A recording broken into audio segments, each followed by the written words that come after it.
Krishna Krishna Hare Hare Hare Krishna Hare Krishna Krishna Krishna.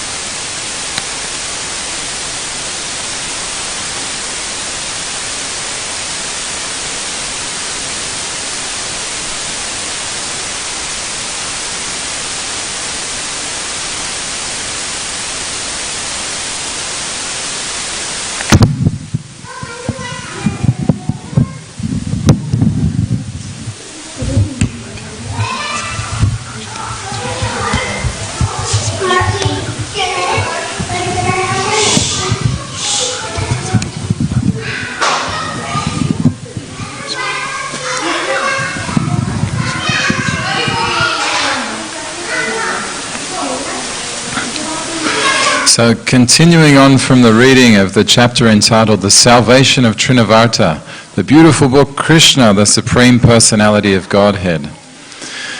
So praying at the lotus feet of Sri Sri Radha Gopinath, Sri Sri Jagannath Baladev Subhadra and Sri Sri Gauranita, we pray we can properly glorify this super excellent book Krishna, the Supreme Personality of Godhead. As the Brahmanas chanted the Vedic hymns and performed the ritualistic ceremonies for the second time, Nanda Maharaj again gave them huge quantities of grain and many cows. All the cows which were given in charity were covered with nice gold-embroidered garments, and their horns were bedecked with golden rings. Their hooves were covered with silver plate, and they wore garlands of flowers.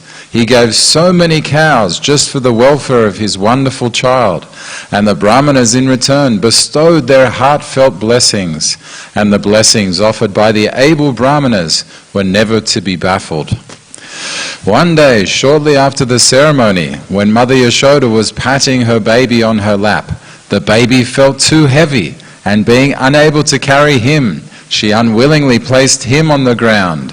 After a while, she became engaged in household affairs.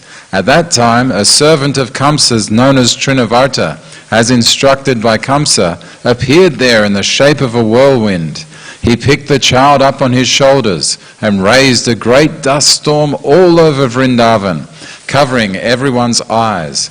Within a few moments, the whole area of Vrindavan became so densely dark that no one could see himself or anyone else. During this great catastrophe, Mother Yashoda could not see her baby, who had been taken away by the whirlwind, and she began to cry very piteously. She fell down on the ground exactly like a cow who has just lost her calf. When Mother Yashoda was so piteously crying, all the cowherd women immediately came and began to look for the baby, but they were disappointed and could not find him. The Trinavarta demon went high into the sky with baby Krishna on his shoulder, but the baby assumed such a weight that suddenly he could not go any further, and he had to stop his whirlwind activities. Baby Krishna made himself heavy and began to weigh down the demon, catching hold of his neck. Trinavarta felt the baby to be as heavy as a big mountain, and he tried to get out of his clutches, but he was unable to do so, and his eyes popped out from their sockets. Crying very fiercely, he fell down to the ground of Vrindavan and died. The demon fell exactly like Tripurasura, who was pierced by the arrow of Lord Shiva. Trinavarta hit a stone slab, and his limbs were smashed. His body became visible to all the inhabitants of Vrindavan. When the gopis saw the demon killed and child Krishna very happily playing on his body, they immediately picked Krishna up with great affection. The cowherd men and women became very happy to get back their beloved child Krishna. At that time they began to talk about how wonderful it was that the demon had taken away the child to devour him, but could not do so. Instead, he fell down dead. Some of them supported the situation. "This is proper, because those who are too sinful die from their sinful reactions, and child Krishna is pious. Therefore, he is safe from all kinds of fearful situations. And we too must have performed great sacrifices in our previous lives, worshipping the Supreme Personality of Godhead, giving great wealth in charity, and acting philanthropically for the general welfare of men. Because of such pious activities, the child is safe from all danger. The gopis assembled there spoke among themselves. What sort of austerities and penances we must have undergone in our previous lives. We must have worshipped the Supreme Personality of Godhead, offered different kinds of sacrifices, made charities, and performed many welfare activities for the public, such as growing banyan trees and excavating wells. As a result of these pious activities, we have gotten back our child, even though he was supposed to be dead. Now he has come back to enliven his relatives. After observing such wonderful happenings, Nanda Maharaj began to think of the words of Vasudeva again and again. So Rupa Goswami reminds us about the purpose of the banyan trees. The Gaudiya Vaishnava Sampradaya worships the banyan trees.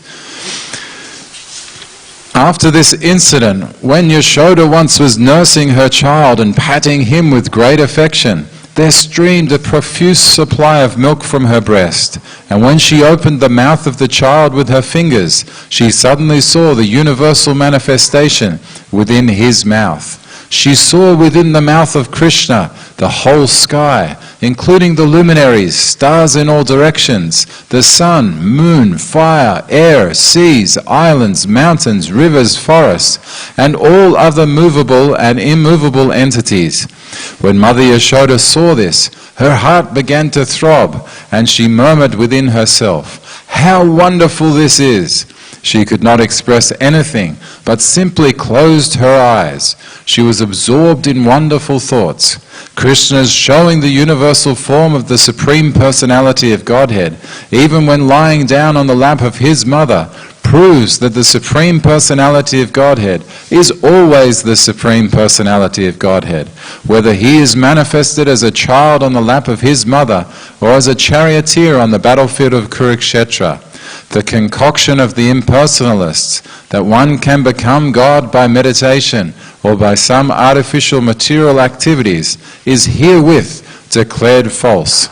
God is always God in any condition or status, and the living entities are always the parts and parcels of the Supreme Lord. They can never be equal to the inconceivable, supernatural power of the Supreme Personality of Godhead. Thus ends the Bhaktivedanta purport of the 7th chapter of Krishna, the salvation of Trinavarta. So it's a very beautiful scene where Mother Yashoda is looking into Krishna's mouth and she's seeing the entire creation, which is the universal form of the Lord. And indeed Krishna showed this form to Arjuna as well on the battlefield of Kurukshetra. Chapter 8, Vision of the Universal Form. After this incident, Vasudeva asked his family priest, Garga Muni, to visit the place of Nanda Maharaj in order to astrologically calculate the future life of Krishna. Garga Muni was a great saintly sage who had undergone many austerities and penances and had been appointed priest of the Yadu dynasty. When Garga Muni arrived at the home of Nanda Maharaj was very much pleased to see him and immediately stood up with folded hands and offered his respectful obeisances. He received Garga Muni with the feeling of one who is worshipping the Supreme Personality of Godhead. He offered him a nice sitting place, and when he sat down, Nanda Maharaj offered him a warm reception. Addressing him very politely, he said, "My dear Brahmana, your appearance in a householder's place is only to enlighten.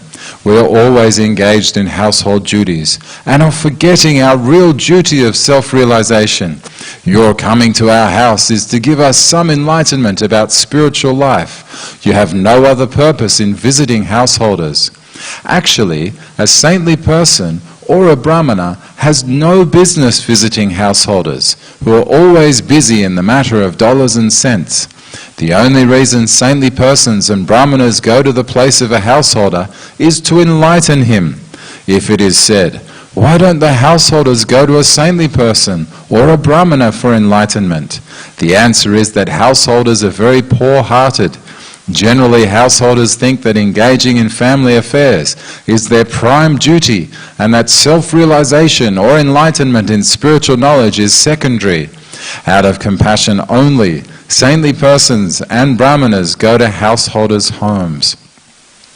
So even in modern day ISKCON, we have the fact where sannyasis go to the house of the householders in order not to collect funds or to get charity, but in order to enlighten them about spiritual life. So the sannyasi can explain his preaching activities, he can say what's going on in the world, how many Rath Yatra festivals he's attended, and by that enlighten the householders and help them to go beyond the feeling of just being dollars and cents people. Nanda Maharaj addressed Garga Muni as one of the great authorities in astrological science. The foretellings of astrological science, such as the occurrence of solar or lunar eclipses, are wonderful calculations. And by this particular science, a person can understand the future very clearly. Garga Muni was proficient in this knowledge. By this knowledge, one can also understand what his previous activities were that are causing him to enjoy or suffer in this life. Nanda Maharaj also addressed Garga Muni as the best of the brahmanas. A brahmana is one who is expert in the knowledge of the Supreme. Without knowledge of the Supreme Absolute, one cannot be recognized as a brahmana. The exact word used in this connection is Brahmavidam, which means those who know the Supreme very well. An expert brahmana is able to give reformatory facilities to the sub-castes, namely the Kshatriyas and Vaishyas. The Shudras observe no reformatory performances. The brahmana is considered to be the spiritual master or priest for the Kshatriya and Vaishya. Nanda Maharaj happened to be a Vaishya, and he accepted Garga Muni as a first-class brahmana. He therefore offered his two foster sons, namely Krsna and Balaram, to him to purify. Nanda stated that not only these boys, but all human beings just after birth should accept a qualified brahmana as spiritual master. Upon this request, Garga Muni replied, Vasudeva has sent me to see the reformatory performances of these boys, especially Krishna's. But if I do so, it may incidentally appear that Krishna is the son of Devaki, since I am Vasudeva's family priest. By his astrological calculation, Garga Muni could understand that Krishna was the son of Devaki, which Nanda did not know. Indirectly, Garga Muni said that Krishna and Balaram were both sons of Vasudeva. Balaram was known as the son of Vasudeva because his mother, Rohini, was present there, but Nanda Maharaj did not know about Krishna. Garga Muni indirectly disclosed the fact that Krishna was the son of Devaki. Garga Muni also warned Nanda Maharaj that if he would perform the reformatory ceremony, then Kamsa, who was naturally very sinful, would understand that Krishna was the son of Devaki and Vasudeva. According to astrological calculation, Devaki could not have a female child, although everyone thought that the 8th child of Devaki was female. In this way, Garga Muni intimated to Nanda Maharaj that the female child was born of Yashoda and that Krishna was born of Devaki, and they were exchanged. Also, the female child, Durga, had informed Kamsa that the child who would kill him was already born somewhere else. Garga Muni stated, if I give your child a name, and if he fulfills the prophecy of the female child to Kamsa, then it may be that the sinful demon will come and kill this child, also after the name-giving ceremony. But I do not want to become responsible for all these future calamities. On hearing the words of Garga Muni, Nanda Maharaj said, if there is such danger, then it is better not to plan any gorgeous name-giving ceremony. It would be better for you to simply chant the Vedic hymns and perform the purificatory process. We belong to the twice-born caste, and I am taking this opportunity of your presence. So please perform the name-giving ceremony without external pomp. Nanda Maharaj wanted to keep the name-giving ceremony a secret and yet take advantage of Garga Muni's performing the ceremony. When Garga Muni was so eagerly requested by Nanda Maharaj, he performed the name-giving ceremony as secretly as possible in the cowshed of Nanda Maharaj. He informed Nanda Maharaj that the son of Rohini would be very pleasing to his family members and relatives, and therefore would be called Rama. In the future, he would be extraordinarily strong, and therefore would be called Baladev. Garga Muni said further, because your family and the family of the Yadus are so intimately connected and attracted, his name will also be Sankarshana. This means that Garga Muni awarded 3 names to the son of Rohini, namely Balaram, Sankarshan and Baladev. But he carefully did not disclose the fact that Balaram had also appeared in the womb of Devaki and was subsequently transferred to the womb of Rohini. Krishna and Balaram are real brothers, being originally sons of Devaki. Garga Muni then informed Nanda Maharaj, as far as your son is concerned, this child has taken different bodily complexions in different yugas, millennia. First of all, he assumed the color white, then the color red, and then the color yellow, and now he has assumed the color black. Besides that, he was formerly the son of Vasudev. Therefore, his name should be Vasudev as well as Krishna. Some people will call him Krishna, and some will call him Vasudev. But one thing you must know, this son has had many, many other names and activities due to his different pastimes. Garga Muni further hinted to Nanda Maharaj that his son would also be called Giridhari because of his uncommon pastime of lifting Govardhan hill. Since Garga Muni was an astrologer, he could understand everything past and future, and thus he said, I know everything about his activities and names, but others do not know. This child will be very pleasing to all the cowherd men and cows. Being very popular in Vrindavan, he will be the cause of all good fortune for you. Because of his presence, you will overcome all kinds of material calamities, despite opposing elements. Garga Muni continued to say, my dear king of Vraja, in his previous births, this child many times protected righteous persons from the hands of rogues and thieves whenever there was political disruption. Your child is so powerful that anyone who will become a devotee of your boy will never be troubled by enemies. Just as demigods are always protected by Lord Vishnu, the devotees of your child will always be protected by Narayana, the Supreme Personality of Godhead. This child will grow in power, beauty, opulence, in everything on the level of Narayana, the Supreme Personality of Godhead. Therefore, I would advise that you protect him very carefully so that he may grow without disturbance. In other words, Garga Muni informed Nanda Maharaj that because he was a great devotee of Lord Narayana, the Lord had given Nanda a son equal to himself. At the same time, Garga Muni indicated that this son would be disturbed by so many demons and that Nanda should therefore be careful and protect him. In this way, Garga Muni convinced Nanda Maharaj that Narayana himself had become his son.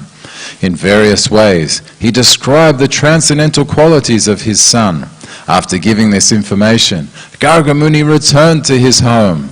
Nanda Maharaj began to think of himself as the most fortunate person, and he was very satisfied to receive such a benediction in this way.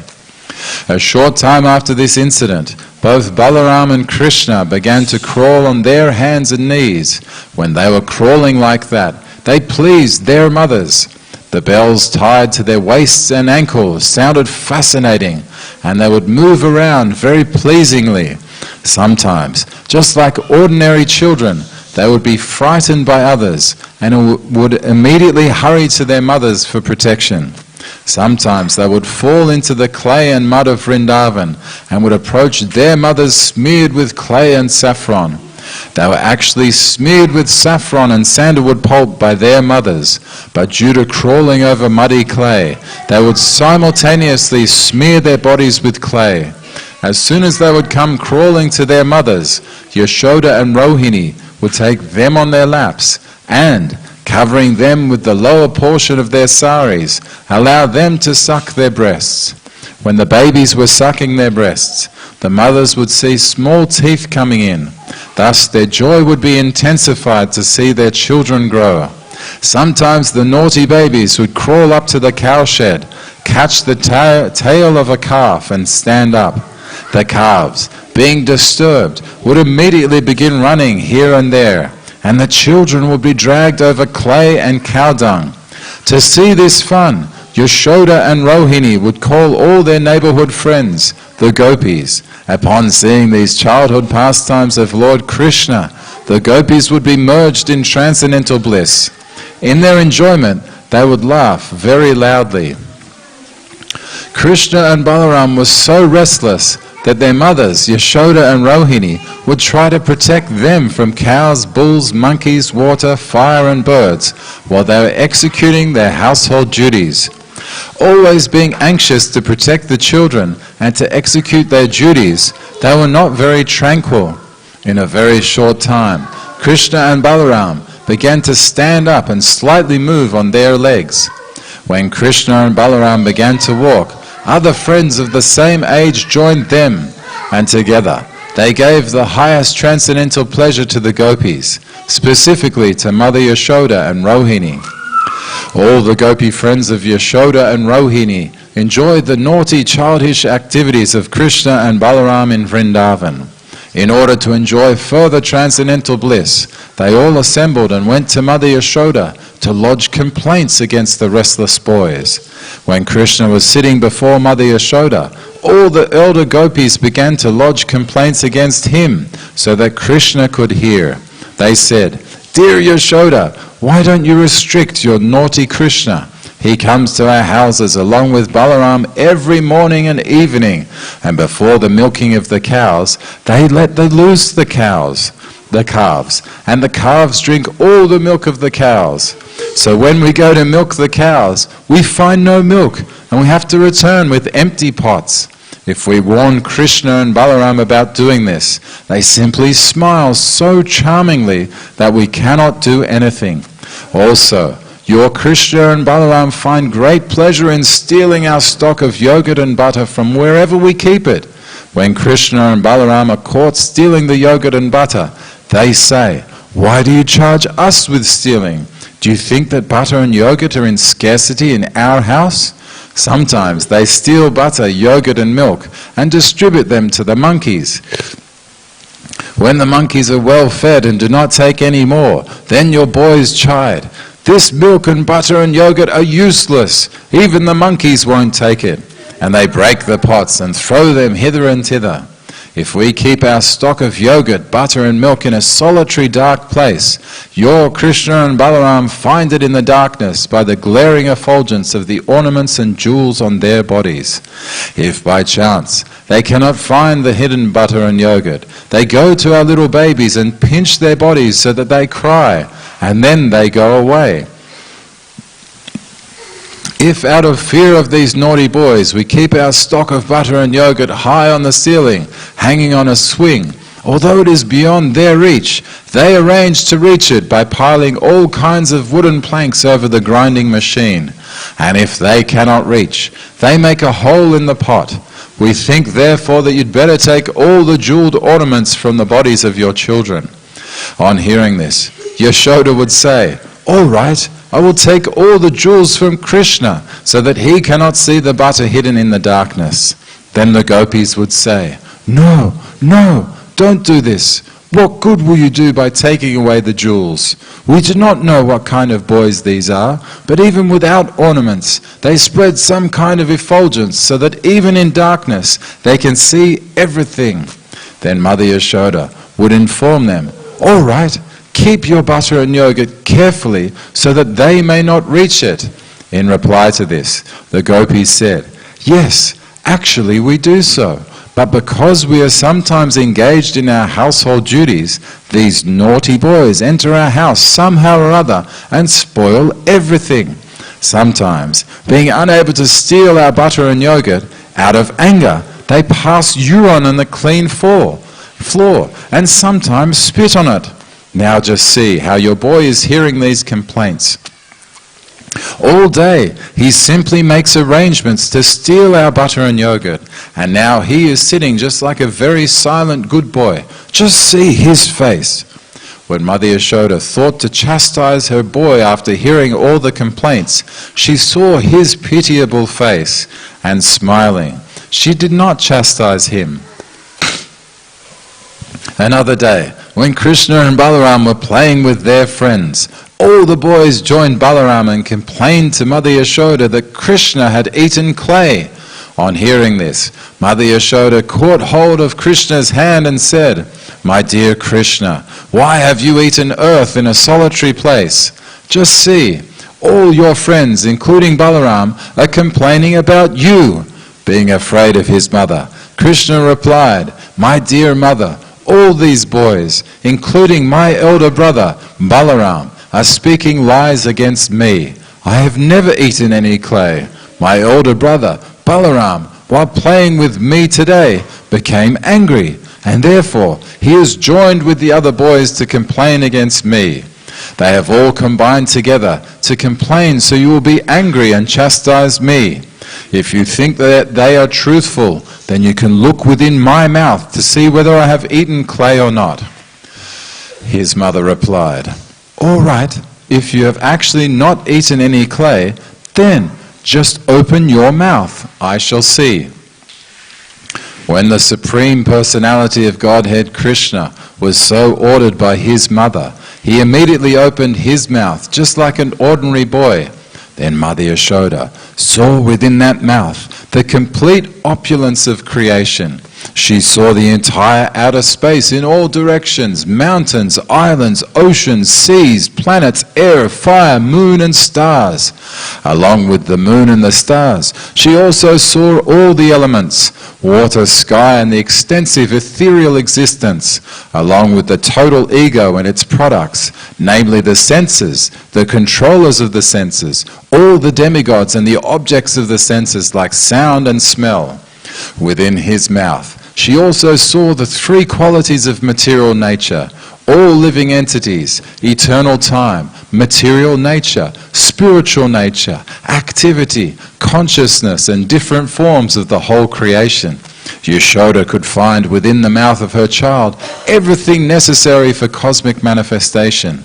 She also saw within his mouth herself taking Krishna on her lap and having him suck her breast.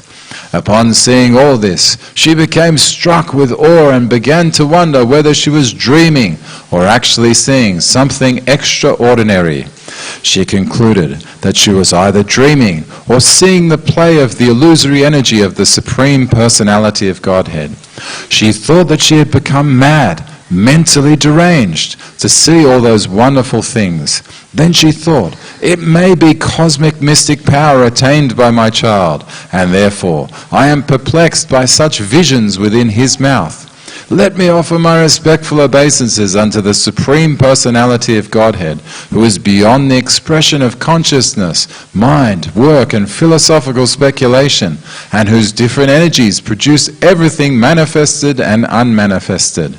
Under his energy, bodily self and bodily possessions are conceived. She then said, let me offer my respectful obeisances unto him, under whose illusory energy I am thinking that Nanda Maharaj is my husband and Krishna is my son, that all the properties of Nanda Maharaj belong to me, and that all the cowherd men and women are my subjects.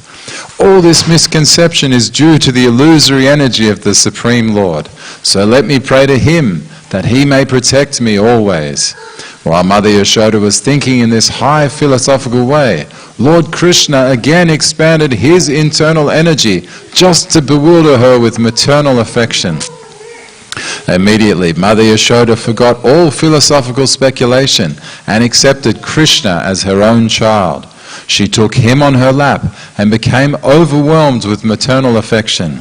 She thus began to think of the Supreme Personality of Godhead, who is understood through the processes of cultivating knowledge derived from the Upanishads and the Vedanta Sutra, practicing mystic yoga, and studying Sankhya philosophy as her own begotten child. Certainly Mother Yashoda had executed many pious activities, as a result of which she got the absolute truth, the Supreme Personality of Godhead, as her son who sucked milk from her breast. Similarly, Nanda Maharaj also must have performed many great sacrifices and pious activities for Lord Krishna to become his son and address him as father. But it is surprising that Vasudeva and Devaki did not enjoy the transcendental bliss of Krishna's childhood pastimes, although Krishna was their real son. The childhood pastimes of Krishna are glorified even today by many sages and saintly persons, but Vasudeva and Devaki could not enjoy such childhood pastimes personally. The reason for this was explained by Shukadev Goswami to Maharaj Parikshit as follows. When the best of the Vasus, namely Drona and his wife Dara, were ordered to increase progeny by Lord Brahma, they said unto him, Dear Father, we are seeking your benediction. When we take birth again within the universe, may the Supreme Lord Krishna, in his most attractive feature of childhood, absorb our whole attention. May our dealings with him be so powerful that simply by hearing of these child activities of his, anyone will very easily cross over the nescience of birth and death. Lord Brahma agreed to give them the benediction, and as a result, the same Drona appeared as Nanda Maharaj in Vrindavan, and the same Dara appeared as Mother Yashoda, the wife of Nanda Maharaj. In this way, Nanda Maharaj and his wife, Mother Yashoda, developed their unalloyed devotion for the Supreme Personality of Godhead, having gotten him as their son, and all the gopis and cowherd men who were associates of Krishna naturally developed their own different feelings of love for Krishna. Therefore, just to fulfill the benediction of Lord Brahma, Lord Krishna appeared along with his plenary expansion, Balaram, and performed all kinds of childhood pastimes in order to increase the transcendental pleasure of all the residents of Vrindavan. Thus ends the Bhaktivedanta purport of the 8th chapter of Krishna, Vision of the Universal Form. Chapter 9, Mother Yashoda binds Lord Krishna. Once upon a time, seeing that her maidservant was engaged in different household duties, Mother Yashoda personally took charge of churning butter, and while she churned butter, she sang the childhood pastimes of Krishna and enjoyed thinking of her son. The end of her sari was tightly wrapped while she churned, and on account of her intense love for her son, milk automatically dripped from her breasts, which moved as she labored very hard, churning with 2 hands. The bangles and bracelets on her hands tinkled as they touched each other, and her earrings and breasts shook. There were drops of perspiration on her face, and the flower garland which was on her head scattered here and there. Before this picturesque sight, Lord Krishna appeared as a child. He felt hungry, and to increase his mother's love, he wanted her to stop churning. He indicated that her first business was to let him suck her breast, and then she could churn butter later.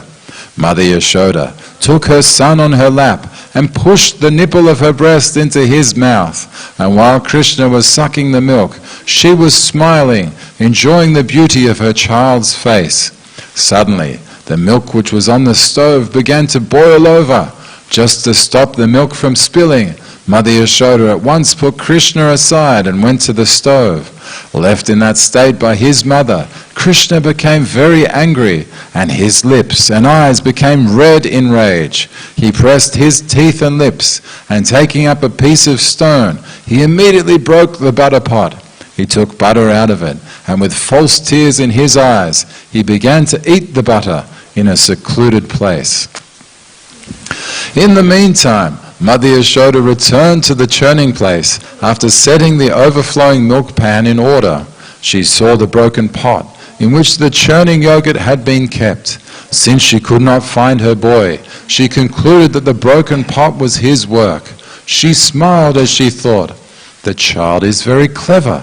After breaking the pot, he has left this place, fearing punishment." After she sought all over, she found her son sitting on a big wooden grinding mortar, which was kept upside down. He was taking butter from a pot, which was hanging from the ceiling on a swing, and he was feeding it to the monkeys. She saw Krishna looking this way and that way in fear of her, because he was conscious of his naughty behavior. After seeing her son so engaged, she very silently approached him from behind. Krishna, however, saw her coming toward him with a stick in her hand, and he immediately got down from the grinding mortar and began to flee in fear. Mother Yashoda chased him to all corners, trying to capture the Supreme Personality of Godhead, who was never approached even by the meditations of great yogis. In other words, the Supreme Personality of Godhead, Krishna, who was never caught by the yogis and speculators, was playing just like a little child for such a great devotee as Mother Yashoda. Mother Yashoda, however, could not easily catch the fast-running child because of her thin waist and heavy body. Still, she tried to follow him as fast as possible. Her hair loosened, and the flowers in her hair fell to the ground. Although she was tired, she somehow reached her naughty child and captured him. When he was caught, Krishna was almost on the point of crying. He smeared his hands over his eyes, which were anointed with black eye cosmetics. The child saw his mother's face while she stood over him, and his eyes became restless from fear. Mother Yashoda could understand that Krishna was unnecessarily afraid, and for his benefit, she wanted to allay his fears.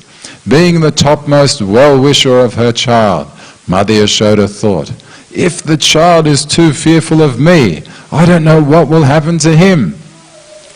Mother Yashoda then threw away her stick. In order to punish him, she thought to bind his hands with some ropes. She did not know it, but it was actually impossible for her to bind the Supreme Personality of Godhead. Mother Yashoda was thinking that Krishna was her tiny child. She did not know that the child had no limitation. There is no inside or outside of him, nor beginning or end. He is unlimited and all-pervading. Indeed, he is himself the whole cosmic manifestation. Still, Mother Yashoda was thinking of Krishna as her child. Although he is beyond the reach of all senses, she endeavored to bind him to a wooden grinding mortar. But when she tried to bind him, she found that the rope she was using was too short by 2 inches. She gathered more ropes from the house and added to it, but still she found the same shortage. In this way, she connected all the ropes available at home, but when the final knot was added, she saw that the rope was still 2 inches too short. Mother Yashoda was smiling, but she was astonished. How was it happening? In attempting to bind her son, she became tired. She was perspiring, and the garland on her head fell down. Then Lord Krishna appreciated the hard labor of his mother, and being compassionate upon her, he agreed to be bound up by the ropes. Krishna, playing as a human child in the house of Mother Yashoda, was performing his own selected pastimes. Of course, no one can control the Supreme Personality of Godhead. The pure devotee surrenders himself unto the lotus feet of the Lord, who may either protect or vanquish the devotee. But for his part, the devotee never forgets his own position of surrender. Similarly, the Lord also feels transcendental pleasure by submitting himself to the protection of the devotee.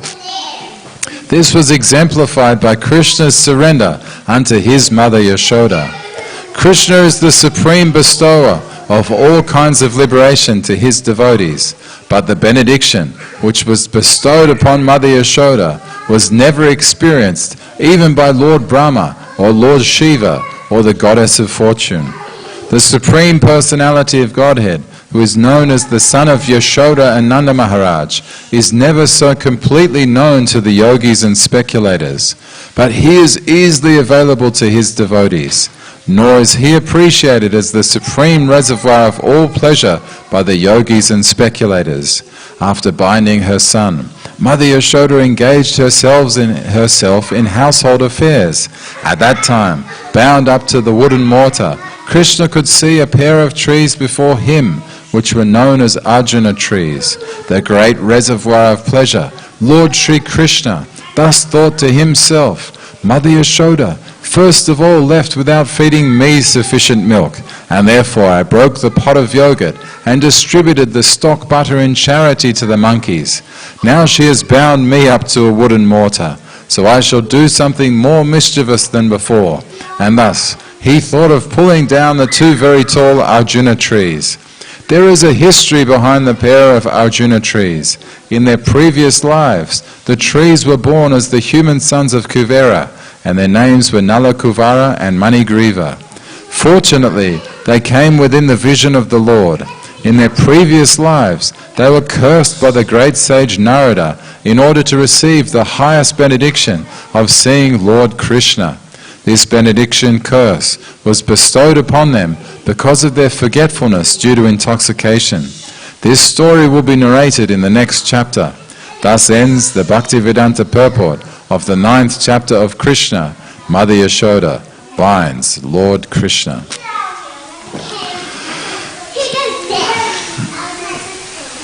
So that's the end of the wonderful reading of Krishna book for the evening.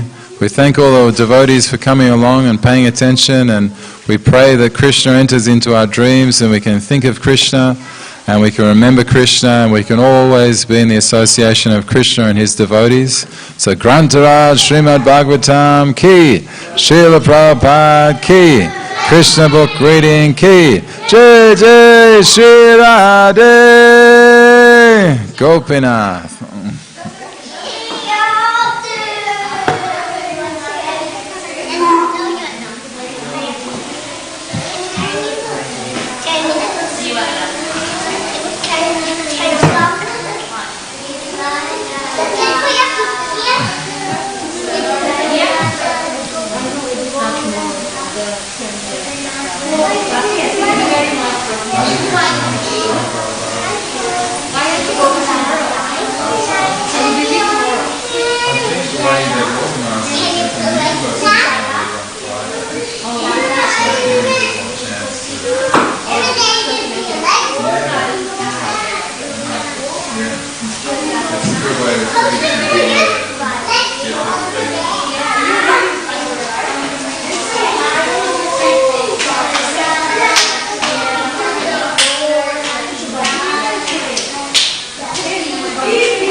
yoga processes, they just meditate on the body or meditate on the exercise. This is to actually get the experience from remembering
How much will it be? They also have a hair wash and a hair massage.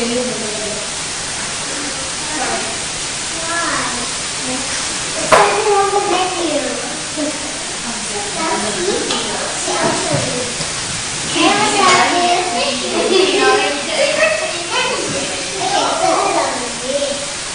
It's good. I know it's just change. It's better with hair massages. Is this good with this book? I'll pay you extra. Give me hair. Okay.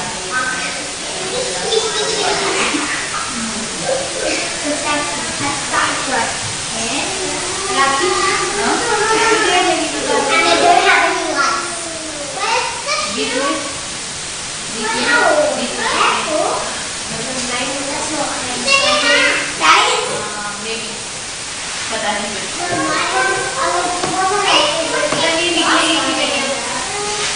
देखो अब आधा घंटे से क्या बोलती है देखो वो दिन मिले भी नहीं यहाँ पे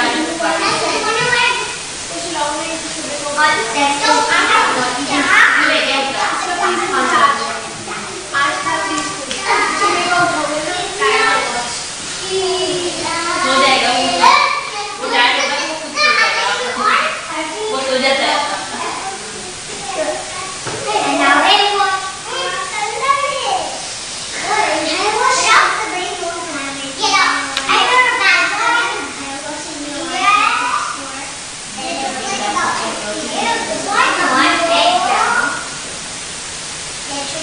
Yes.